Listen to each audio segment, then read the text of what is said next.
ইসলামের মৌলিক বিধান অনুযায়ী মৃত ব্যক্তিকে মাটিতে সমাহিত করার পর তার কবর বাধাই করা বা পাকা করার কোনো প্রয়োজন নেই, বরং এটি অপচয়।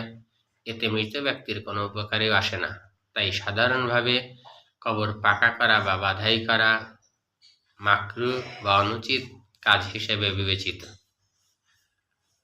কবরে কাফনের কাপড় হয়তো 2-3 মাস 6 মাসেও পচে যায় না, কিন্তু মৃত ব্যক্তির লাশ হয়তো 2-3 দিনেই পচে যায়।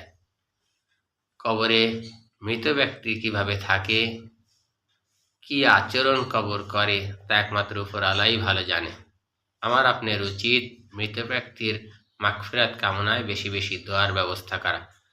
আল্লাহ পাক আমার আপনার দোয়ার উছিলায় পৃথিবীর আনাচে কানাচে সকল কবরবাসী যেন ভালো থাকে। ইসলামের সহি জ্ঞান বুঝ আল্লাহ সবাইকে দান করুক, আমিন।